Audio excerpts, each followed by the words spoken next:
que se encuentran inmediatamente anterior y posterior al nivel de biología. útero. Usted puso dedo. Justo no abrí el... Ya, yo creo que esto lo puedo verbalizar.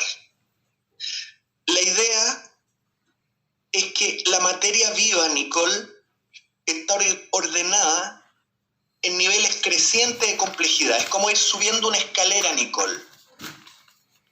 Usted sube el primer escalón, es el primer nivel de organización, atómico. Sube al segundo nivel, es un nivel de mayor complejidad, molecular. Tercer escalón, macromolecular. Cuarto escalón, organelo. Quinto escalón, célula. Sexto escalón, tejido. Y así usted tiene que entender, Nicole, que la materia viva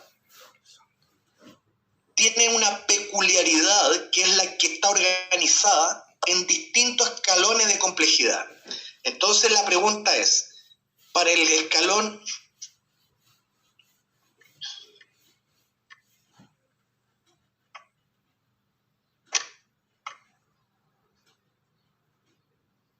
cambié de pregunta. Para el escalón, Nicole, útero. Para poder responder a esta pregunta, usted tenía que saber identificar el útero a qué escalón en el nivel de complejidad pertenece. ¿Será que el útero es una molécula? No. ¿Es un bioma? Bioma, no. ¿Es un tejido?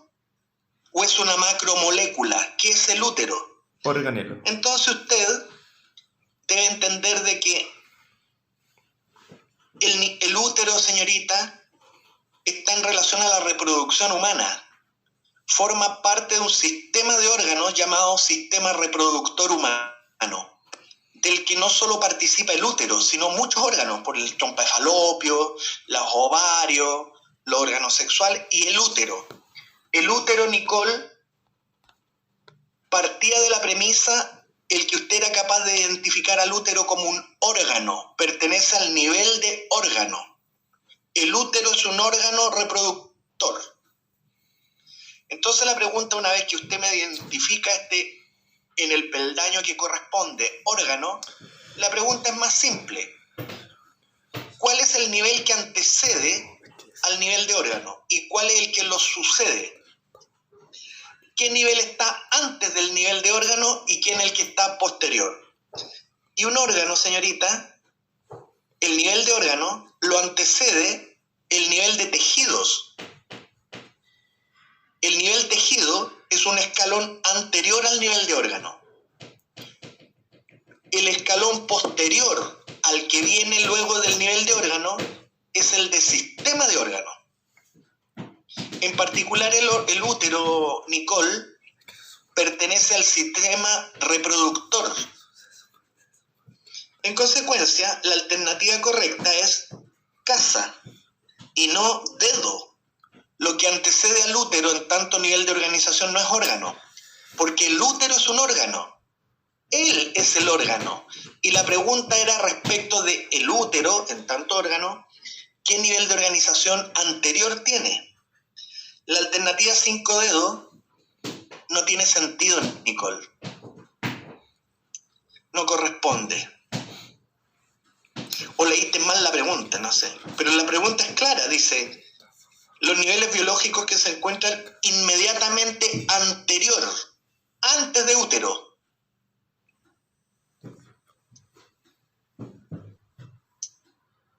Además que la alternativa 5 dedos, Nicole, no tiene sentido. Porque si usted me dice de un nivel de útero, tú marcaste dedo, que lo que está antes del útero es un órgano, como diciendo que el útero no es un órgano. No, lo que está antes del útero es un órgano.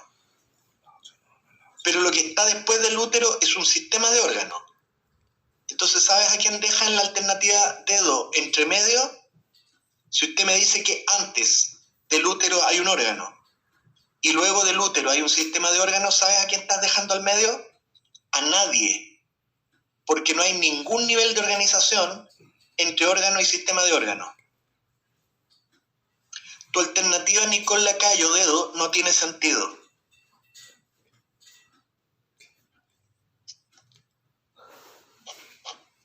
Ya. La misma Nicole me pide las 6. 6 barcos. Bueno, aquí te equivocaste, César Olivares, pues tú respondiste 6 elefantes.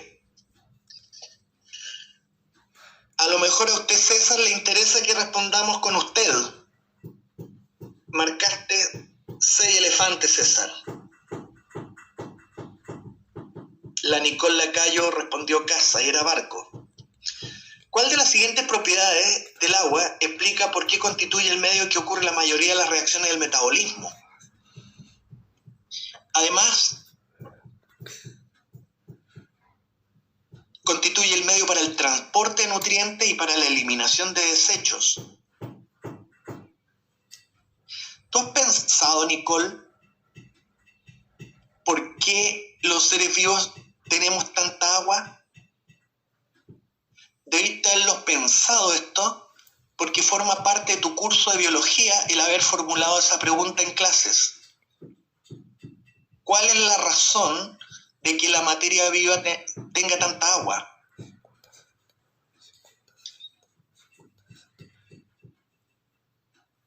Un cerebro es prácticamente pura agua, Nicole.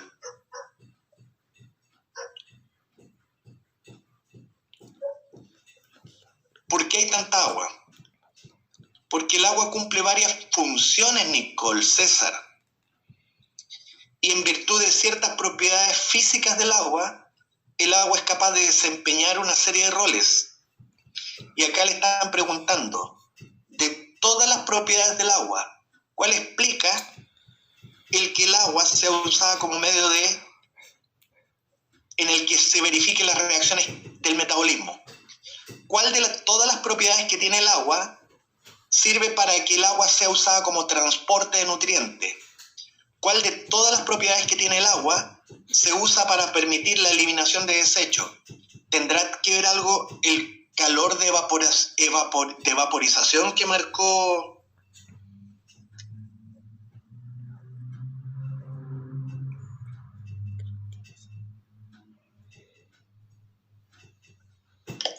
El César Olivares respondió que la temperatura de ebullición. Mira, César, escogiste una de las peores alternativas para la pregunta 6, que según tú, lo que aquí importa es el punto de ebullición. Y por eso, por tener un punto de ebullición que tiene el agua, lo importante es el punto de ebullición para que sea el agua usada como medio de reacción. El punto de ebullición, según César, él marcó 6 elefantes. Perdona, César, pero tengo que revisar las preguntas con lo que ustedes responden.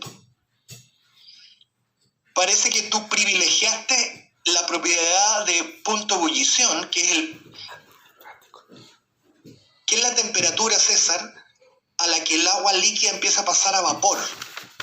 El punto de ebullición. ¿A ti te importó que fuese el punto de ebullición la propiedad que explica que el agua es usada como transporte de nutrientes? Yo te pregunto desde acá, desde Florida, ¿qué tiene que ver el punto de ebullición con el hecho de que el agua sirve para transportar nutrientes, César? ¿Qué relación vistes con el punto de ebullición el que el agua es usada como eliminación de desechos? ¿Qué tiene que ver con que el agua puede pasar a fase de vapor en relación a la que realice las mayores cantidades de reacciones de metabolismo? Nada. Nada, César, nada. No tiene nada que ver. La tiraste al achunte, viejo, y escogiste la peor. En cambio, la Nicole Lacayo pensó en la alternativa casa, Nicole. Que la fuerza de cohesión muy elevada, que las moléculas de agua estén muy cohesionadas entre sí, pensaste que eso tenía que ver con lo mencionado. No. La fuerza de cohesión, Nicole, entre las moléculas de agua tienen que ver con lo siguiente, Nicole. Que cuando el agua llena un volumen, lo llena completamente, porque como las moléculas están cohesionadas y las moléculas empiezan a ingresar a un volumen, el ingreso de una molécula cohesionada con el resto hace que todas las moléculas de agua empiezan a entrar al volumen que las contiene. Resultado, por la cohesión, las células se llenan completamente de agua. No queda ningún volumen de la célula sin ser llenado con agua. Porque producto de la cohesión, las moléculas están tan unidas entre sí que cuando una molécula entra, no entra sola, entran todas tomaditas de la mano. Nicole Lacayo, ¿tú conoces lo que se llama bombitas de agua? A ver, Nicole Lacayo, le voy a levantar el micrófono a la Nicole. Vamos a analizar el... ¿Aló, Nicole?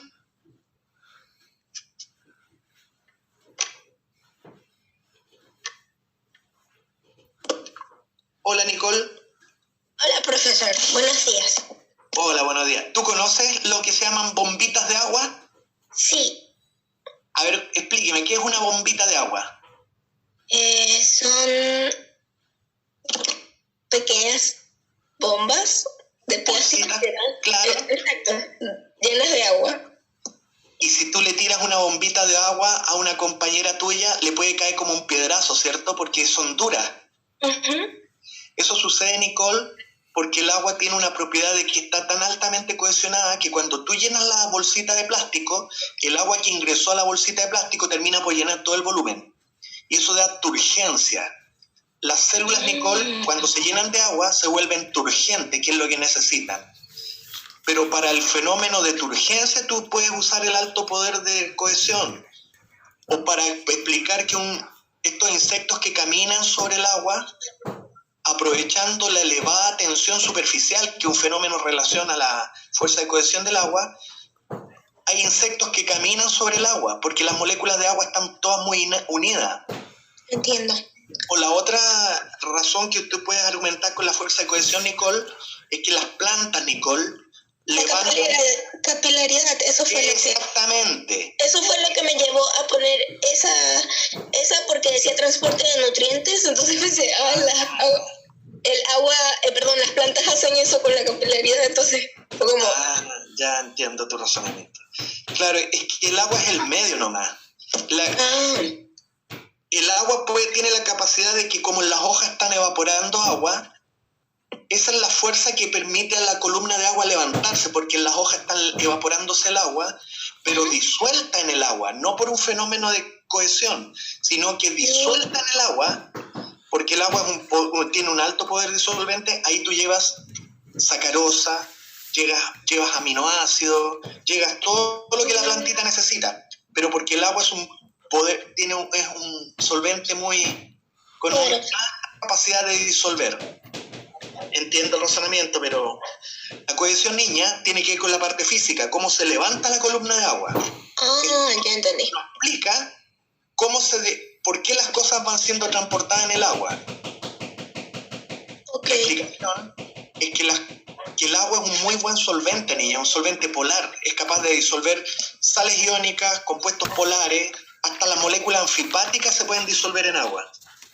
Pero eso tiene que ver con el alto poder disolvente, no con la fuerza de cohesión. La fuerza de cohesión solo permite explicar por qué se levanta una columna de agua. Bueno, Nicole, yo creo que ya le he dado harto a la pregunta 6. Apague el micrófono a las 7. La compañera me pide, Nicole, revisar las 7. Ella puso barco y es elefante. A ver, Nicole, sobre el ion calcio se puede afirmar que tú pusiste participa en la... ¿Tiene razón? Eso es lo que le iba a decir. Tiene razón usted también. No vi esa alternativa. Ya, pero está mal redactado, Nicole. Ya. Apague el micrófono, niña. La compañera marcó con alguna razón la alternativa barco, pero en verdad no es correcta la alternativa.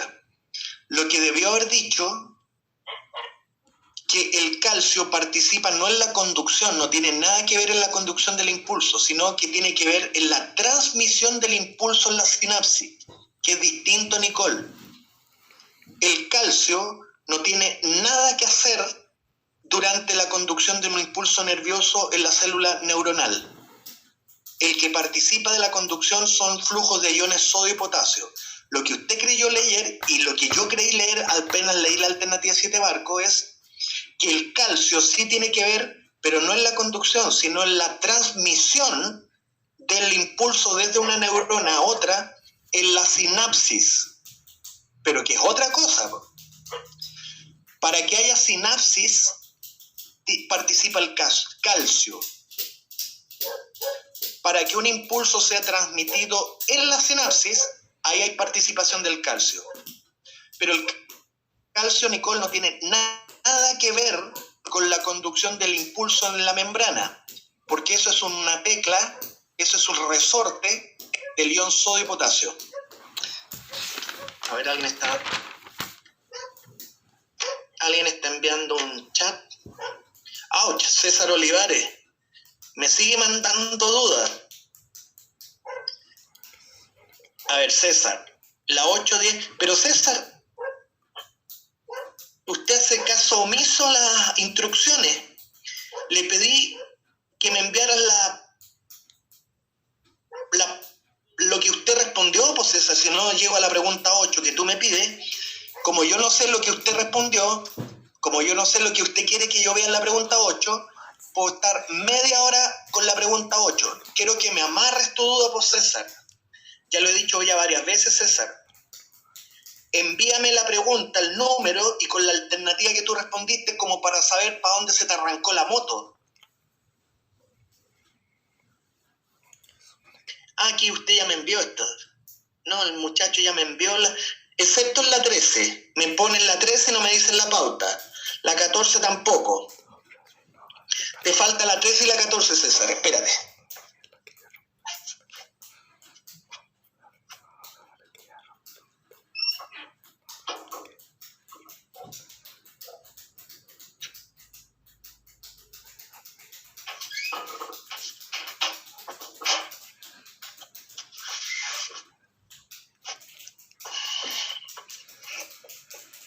La 13A, 14B. Ahí sí, po. Ahí volvemos a ser amigos. Ahí somos amigos de nuevo, César. Y suma y sigue este muchacho. Ya, César, dejémoslo hasta ahí nomás porque tenemos hasta un rato más para revisar preguntas. Si usted tiene más dudas, César, consulte. Ya, entonces, Nicole, espero que te haya quedado claro, Nicole, que hay una diferencia entre conducir un impulso nervioso, de la que el calcio no tiene participación ninguna, a transmitir un impulso en la sinapsis, de la que ahí sí el calcio participa. Pero la alternativa 7 barco, Nicole, dice lo que dice. No es correcta. 7 elefante. La sangre, Nicole, es un tejido que está diseñada para que cuando haya ruptura de vaso sanguíneo, inicie un proceso llamado coagulación. Los médicos dicen que la sangre tiene factores procoagulantes y hay factores anticoagulantes en la sangre. Hay un juego de los dos. Hay moléculas o sustancias que promueven la coagulación normal, pero simultáneamente la sangre tiene factores que evitan la coagulación normal. Son factores anticoagulantes. Eso asegura que la sangre no se ande coagulando cuando no corresponda, porque la coagulación solo se tiene que producir cuando en las circunstancias de ruptura de vasos capilares. Entre los factores que promueven una coagulación normal son niveles adecuados de calcio. Por eso tienes que tener cierto nivel de calcio en la sangre. Ya, la 7 pasó. Después Jia Hao Lu me dice la pregunta 8, la que viene ahora. El joven respondió 8A. El César Olivares también respondió 8A. Y era barco.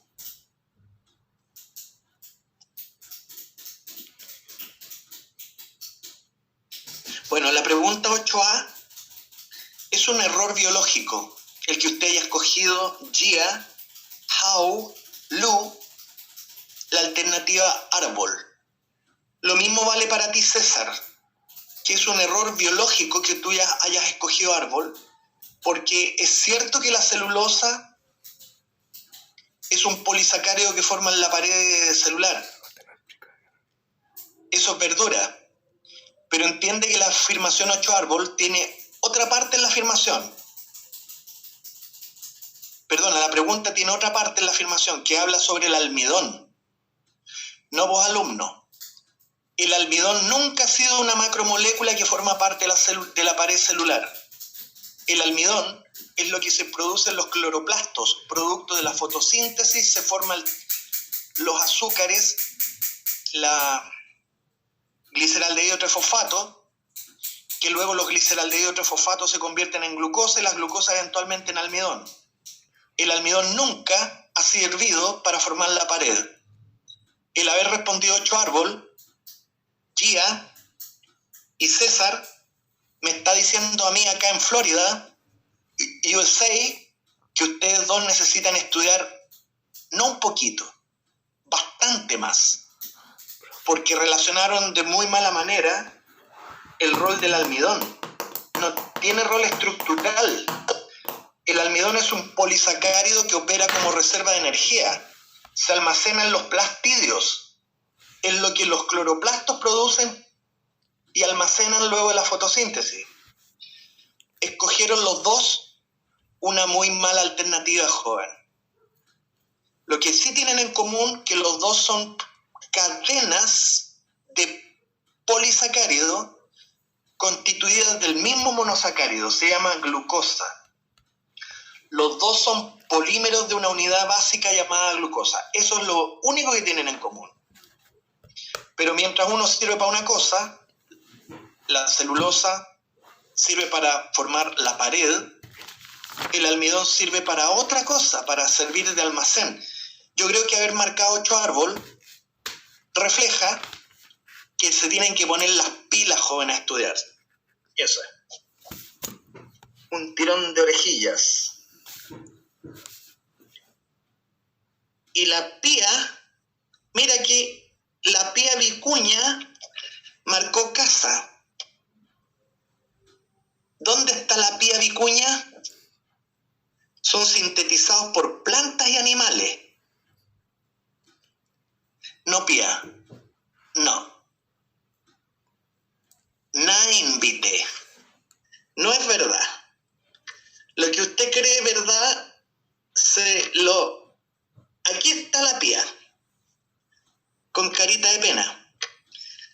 Mire, pía, usted marcó 8 casas, pensando que tanto la celulosa como el almidón, yo no sé si pensaste que las dos moléculas son sintetizadas tanto por plantas como por animales, o acaso pensaste también de manera errónea que la celulosa la producen las plantas y el almidón la producen los animales.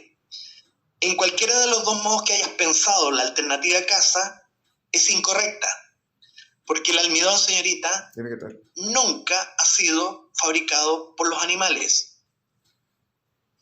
El almidón tenemos que ir a obtenerlo desde las plantas, desde las papas, del maíz de trigo, del pan, señorita. Ahí obtenemos el almidón. Nosotros somos incapaces de sintetizar almidón. Tenemos que ir a obtenerlo en nuestros alimentos, desde las papas fritas. Pía, papas fritas. Desde el arroz. ¿Le gusta el arroz con huevo? Desde el arroz. ¿Le gusta un pancito? ¿Con qué podría ser? Un pan con sándwich de potito. ¿Le gusta o no? A la salida del Estadio Nacional, el sándwich de potito, exquisito. Guatita, oye, le colocan una longaniza. El aspecto es medio desagradable el sándwich de potito. ¿No le gusta el sándwich de potito? Bueno, en el pan pía, la masa del pan, que es trigo molido muy fino, el trigo es almidón.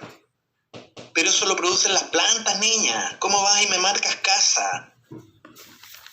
Por favor, pía, estudie.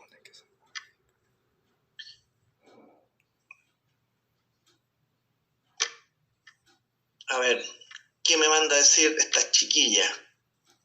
¿Qué opina de los veganos? Me pregunta el Jorge Araya. Oye, Jorge Araya, está bien que me haga la pregunta, pero yo preferiría que usted me mande dudas sobre el control también. Me envió 0 dudas sobre el control. Si no, no, pero me interesa. Los veganos, yo creo que en realidad ser vegano puede tener consecuencias más éticas, más que fisiológicas. El argumentar ser vegano, Jorge Araya, yo creo que tiene que ver más con la ética, con el respeto a la vida de los animales, pero no creo que uno pueda argumentar favorablemente el veganismo desde el punto de vista fisiológico, porque, modestamente, yo no soy un experto, pienso que nuestro tubo digestivo está preparado y nuestra anatomía está preparada para devorar carne. Nuestros ancestros evolutivos eran carnívoros, nosotros tenemos unos incisivos, tenemos un diseño depredador. Nuestros ancestros evolutivos eran depredadores, carnívoros, y nosotros hemos heredado esa carga. Tenemos un diseño que nos habilita para digerir proteína animal. Tenemos complejos multienzimáticos, de modo de que el veganismo es una opción, pero ética, no fisiológica. Ética por el respeto a animales que tenemos. ¿Qué derechos tenemos para explotar a poblaciones animales en tanto alimento? Pero más que eso no. Y pienso que es complicado ser vegano porque sucede que los vegetales, a diferencia de la carne animal, que es un pool de aminoácidos completo, los vegetales no te aseguran el suministro de los aminoácidos esenciales. Por lo tanto, el vegano, aunque puede que esté cometiendo el error de lo que es ser vegano, el vegano puede estar mal alimentándose. Tiene que comer de distintos tipos de vegetales para asegurar el suministro de los 10 aminoácidos. Yo pienso que no es necesario ser vegano desde el punto de vista fisiológico, pero como una opción para no seguir explotando a poblaciones de seres vivos, puede ser una opción ética, dejar de comer carne.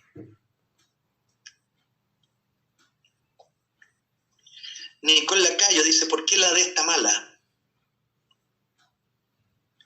Claro, pues eso es lo que pasa, Pía. Cuando se es mal vegetariano o mal vegano, terminas por alimentarte bien. Pero es posible sobrellevar un veganismo seguro, pero hay que saber hacerlo. Hay que saber alimentarse bien. A ver, la Nicole Lacayo me pregunta por qué no es dedo. A ver, Nicole. ¿Por qué está mala la dedo? Veamos la dedo. Aportan aminoácidos a la dieta de los animales. Nicole, estás errando el concepto de aminoácido. Ni la celulosa ni el almidón están constituidos por aminoácidos. Los aminoácidos son las unidades que constituyen otra biomolécula, Nicole Lacayo. Póngase a estudiar proteínas, niña. Los aminoácidos son las unidades con las que usted puede fabricar ni celulosa ni almidón. Proteínas, niña.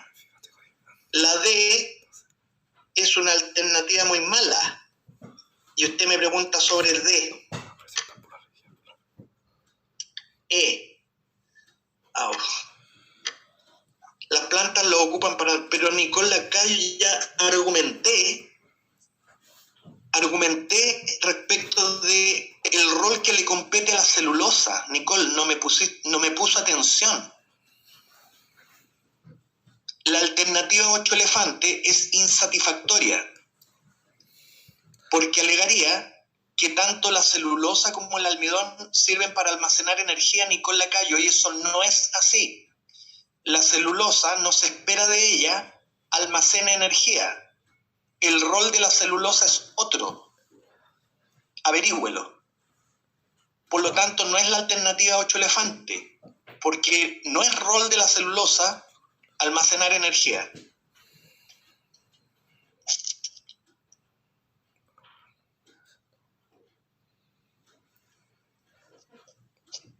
Vamos en la 8 y llevo no sé cuánto rato. La 9. Jaime Becerra. ¿Estás ahí, Jaime Becerra? El Jaime Becerra, que me lo topé en química.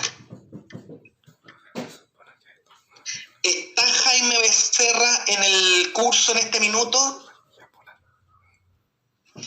El Jaime Becerra me preguntó la pregunta 9. Pero parece que Jaime ya la entendió. ¿Quién se le explicó, Jaime? ¿Usted mismo se le explicó a sí mismo? Oye, mismo, su hermana. Oye, entonces, ¿por qué no estudió con su hermana, viejo? Pudo haber estudiado con la hermana para rendir el control 1. Usted debe haberle pedido a la hermana que lo ayudara antes de responder el control, pues, Jaime. Dice que le explicó la hermana. Para la próxima que la hermana, pero es motivación tuya, pues, Jaime. No es problema de su hermana. Es usted el que no pide ayuda a su hermana. Pide la ayuda antes, viejo. Sea pillo. Ya, entonces la 9, chao. La 10, César Olivares. Pero el César me tiene confundido. Le voy a preguntar de nuevo. César, ¿le interesa que revisemos la pregunta 10 que usted marcó, casa? A César le estoy preguntando. ¿Le interesa a César verdaderamente responder la pregunta 10? Sí. Bueno. Bien, César. Me parece bien. Mira, si un investigador incorpora ciertas moléculas a un medio acuoso y se organizan así, César. Se organizan como lo está mostrando el esquema. Se trata de moléculas, César, que tienen una cabeza que aparece con un lindo color damasco y tienen unas patitas y se disponen del modo que las cabezas dan para afuera y las patitas dan para adentro. La pregunta es, ¿quién es aquel que para disolverse en agua esté obligado a formar micela?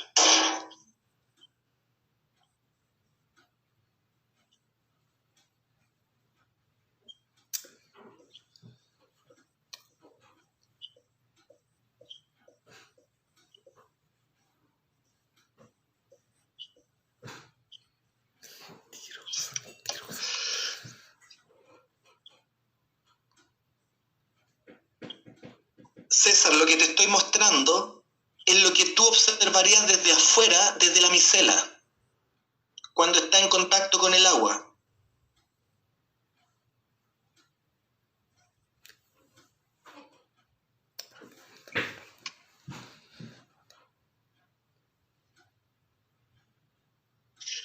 Usted lo que observa desde afuera, cuando se forma ese complejo en contacto con el agua, lo que observa es que hay puras cabezas polares asomadas en contacto con el agua, y tú desde afuera no ves las colas hidrofóbicas, porque tú tienes que partir eso.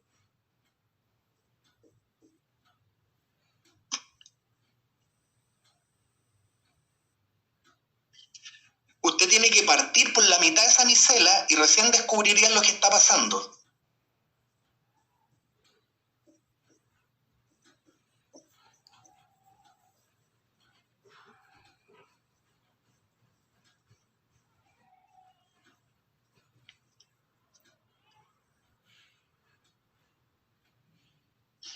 Y lo que está pasando, César, es que esta molécula de la que te están hablando parcialmente es soluble en agua, solo sus cabezas redondas, porque las colas hidrofóbicas no son solubles en agua. Lo que ocurrió que esta molécula tuvo que organizarse con otras moléculas como ella para esconder del agua lo que el agua no quiere ver. Eso le pasó porque esta molécula es anfipática. Y con ese concepto en la cabeza, César, usted tiene que ir a responder alguna alternativa. Se trata de una molécula anfipática de la que usted en verdad conoce una sola. Si hubiesen habido 1.000.000 de ejemplos, la pregunta es difícil, pero la pregunta es fácil. Porque de lo que usted debe saber, César, solo una molécula es como le estoy diciendo, los fosfolípidos.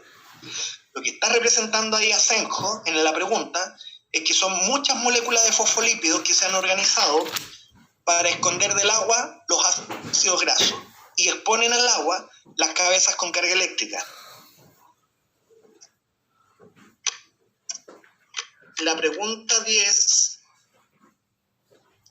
usted puso casa, era casa por César, por la rechicha, usted respondió 10 casas y estamos analizando una pregunta.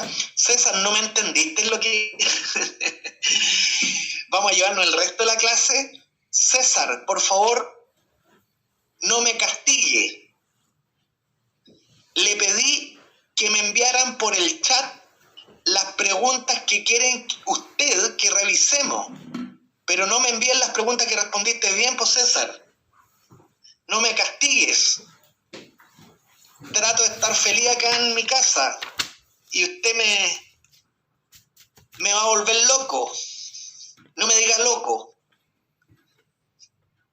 Por las rechichas, César. Vamos a terminar siendo enemigos, oiga.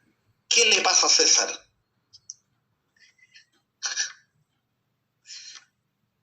El César me dice que da lo mismo porque quería que yo se le aclarara la pregunta número 10.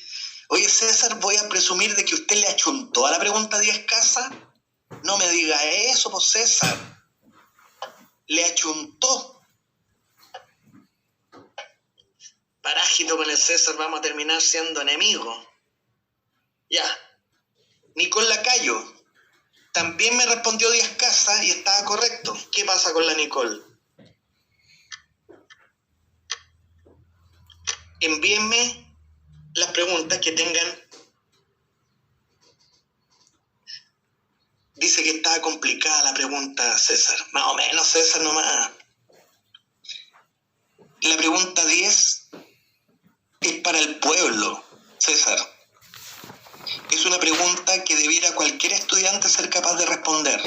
La pregunta 10. No es difícil. De la 11 nadie. La 12. La Nicole Lacayo. Ah, sí, pues César me preguntó 11, pero ya pasó la 11. La 11 ya pasó. 12. Nicole y el César.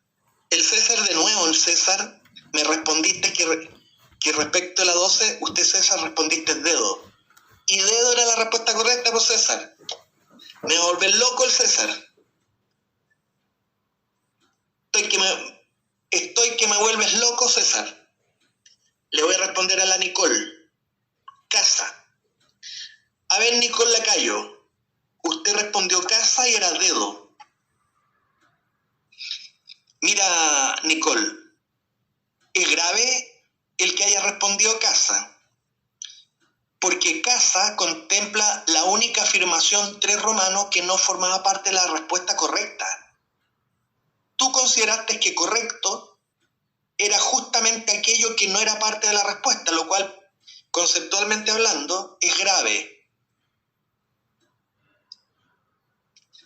Las proteínas tienen como función biológica 3 romano, actuar como almacenadores de energía. No, niña, eso no puede ser. Lo que yo te puedo decir, Nicole,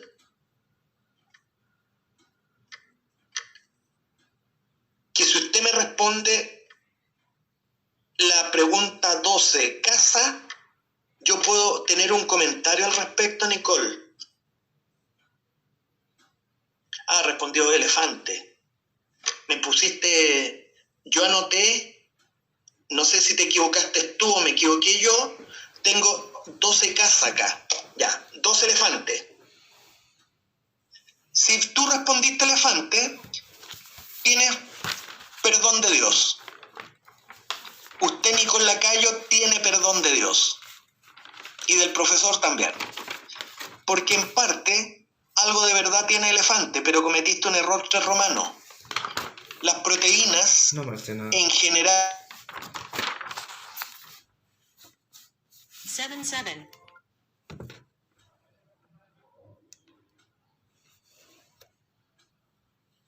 energía tienes otras 2 biomoléculas.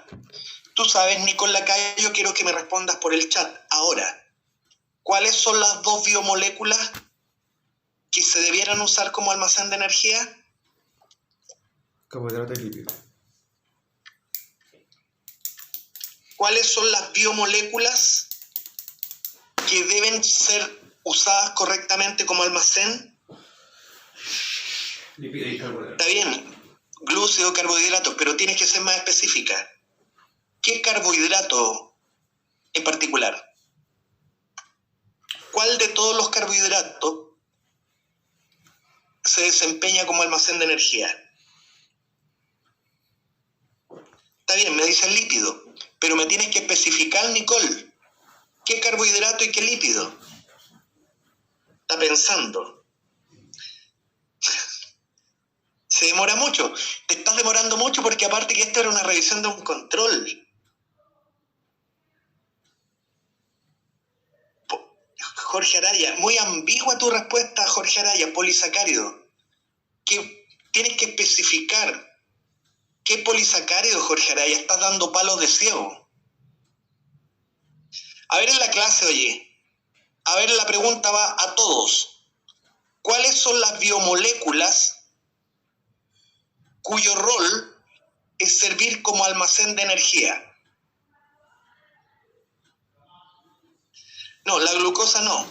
La glucosa es una fuente directa de energía. Tú la oxidas por la respiración celular y produce energía. No, esto es almacén. Ahí el Yerko, la intervención de Yerko es errónea. Dice proteína, sí. Primera palabra que dice el Yerko y le salió chueca. Nada que ver las proteínas. Jorge Araya pensando. El Gia, bien Gia Hau, él dice almidón. Pero si del almidón hablamos hace 10 minutos, lo mencioné como almacén de energía. Bien Gia. La sacarosa la planta la usa no como almacén de energía, sino como para transportar la glucosa de las hojas a las raíces. El Jorge Araya me pregunta sobre la sacarosa. Jorge, la sacarosa no se usa como almacén, sino para transportar glucosa por la savia. La sacarosa las plantitas la usan como transporte. Marágito. Y le falta otra, pues, que se deposita en el tejido subcutáneo y usted puede reconocer una persona cuando es gordita. ¿Cómo se llama esa biomolécula que sirve de almacén de energía? Tiene un tejido y específico, lo almacenan los adipocitos. Sí, grasa, pero la palabra, la grasa, ¿qué tipo de lípido es? Lípido saturado. Oye, lípido saturado. Nicole Lacayo Oye, están bien perdidos ustedes, jóvenes, ¿eh? Los veo bien extraviados. Y ahí Jorge Araya se disculpa que es de física. Oye, Jorge Araya de física, ¿tú sabes que tienes que rendir una prueba de ciencias? ¿Tú sabes que en el menú de 80 preguntas te van a venir preguntas de química?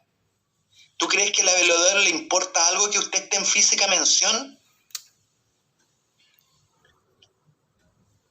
Claro que evidentemente estás acá en un preuniversitario preparándote, pero pónganse las pilas, los veo súper extraviados ustedes.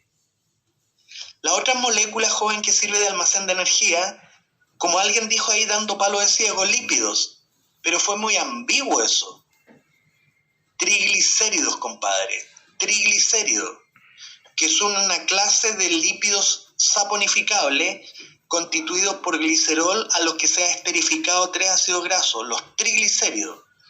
Y ahí alguien mencionó ácidos grasos saturados. Nicole, el que sea saturado o insaturado impacta en el estado de agregación. El triglicérido puede ser grasa sólida si los ácidos grasos son saturados. O el triglicérido puede ser líquido, como los aceites, cuando los ácidos grasos son insaturados. Claro, usted está acá, Jorge Araya, pero considera que yo no te voy a regalar un puntaje para que usted el próximo año esté en la universidad, porque eso no es así. Lo que usted, Jorge Araya, necesita es aplicarse. El estar en un preuniversitario es algo para que te sirve de entrenamiento, pero el entrenamiento lo haces tú. ¿Escuchaste lo que te dije, Jorge Araya? El que entrena haciendo preguntas eres tú. Yo solo soy como el entrenador, le digo a Alexis Sánchez, Alexis, abre la pelota, Alexis, al Alexis Sánchez, o baja, Alexis, o Alexis, tócala y yo te voy a mandar un puntero para que te dé el centro. Pero el que hace la jugada es Alexis. Usted, Jorge Araya, tiene que volverse el Alexis Sánchez del fútbol. Tienes que practicar, Jorge. Ay, que me van a volver loco.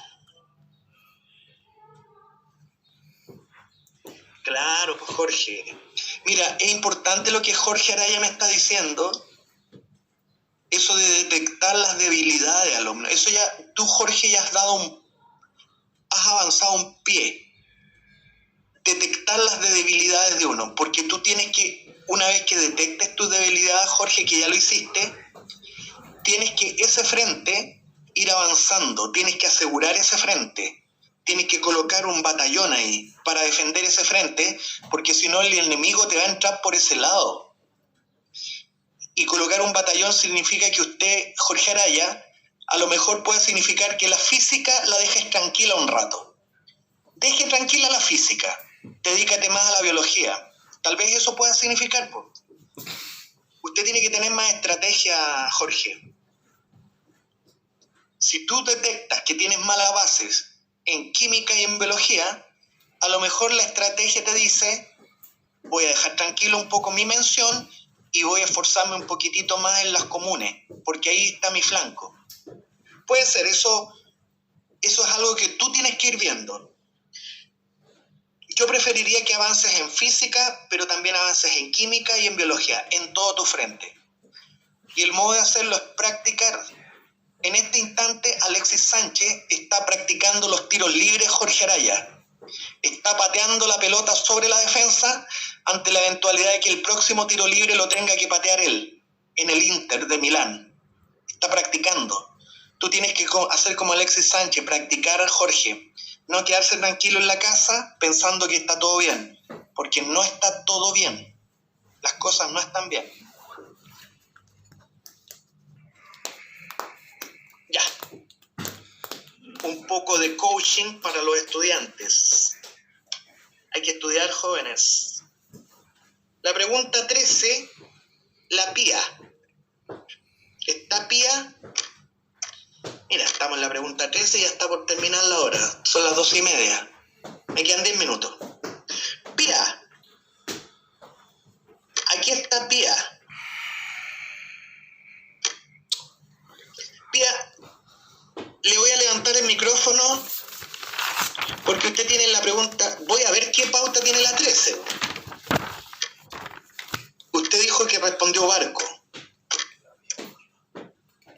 ¿Quién más? César Olivares respondió Árbol. Y es Casa. Ya, la voy a dejar tranquila a Pía. Se salvó Pía. Usted, Pía, respondió 13 Barco. Las amebas.